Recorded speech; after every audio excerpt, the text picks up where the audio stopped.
Goeiedag, mijn naam is Paul. Ik ga u iets meer vertellen over mijn positieve ervaringen omtrent de chemische schouwventilator die ik geïnstalleerd heb. Omwille van terugslag van stof en rook van de voorgaande haard heb ik dit jaar een nieuwe inbouwhaard gebouwd. In combinatie met de rooksgasventilator van Chemie. Een professioneel type van 3800 kub per uur. Deze chemieventilator die activeer ik alleen bij het leeghalen van de as uit de haard, bij het opstarten van de haard en bij het bijvullen van nieuwe blokken.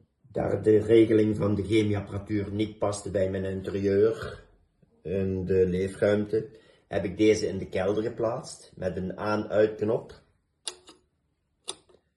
met een rood verklikkerlichtje erop,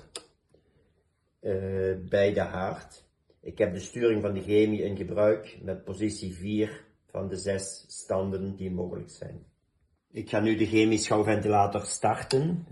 Dat betekent dat hij in stand 4 gaat draaien van de 6 mogelijkheden, zoals reeds benoemd. Dan ga ik eerst de as verwijderen.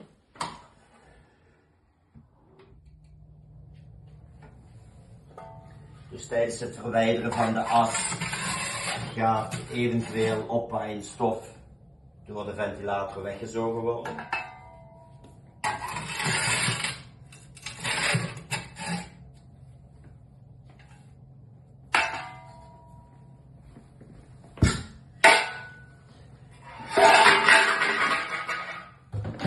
Dan ga ik een aanmaakblokje erin leggen. Ik steek dat ook aan.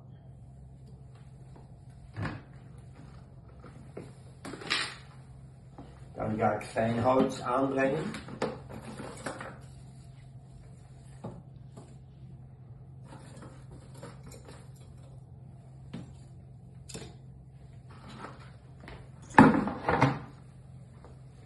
Dan ga ik nu grote houtblokken toevoegen.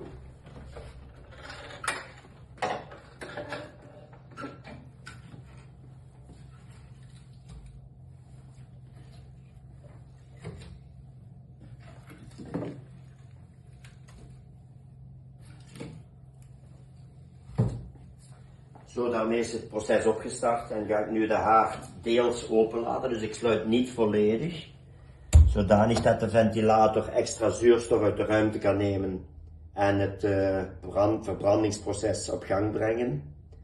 Dit laat ik zo ongeveer 15 minuten staan en dan sluiten we de deur en leggen we ook de ventilator stil.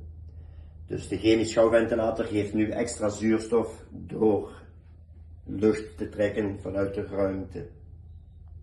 Ik bevind mij nu in de kelder waar dus de chemie-regelapparatuur staat met de aan-uitknop met een rood lampje ook.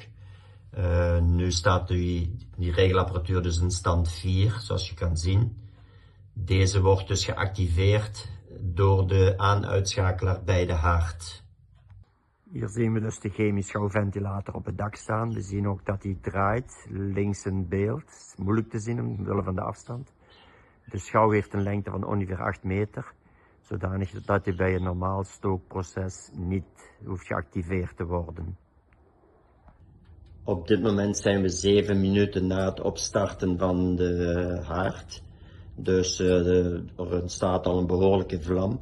Dit laat ik nog even doorgaan tot rond 15 minuten, om dan de deur dicht te doen en de chemieventilator stil te leggen. We zijn nu 15 minuten na de start van het stookproces. Ik ga nu de haarddeur dicht doen. En daarmee kan ook de schouwventilator stilgelegd worden. Dat doen we bij deze. Ik moet zeggen dat we nu 2 maanden aan het stoken zijn met de inbouw van de nieuwe haard en de bouw van de chemische schouwventilator op de schouw. Ik ben zeer enthousiast over het gebruik ervan. We hebben in feite geen stof, noch rookontwikkeling meer in de leefruimte. Dus een zeer goede keuze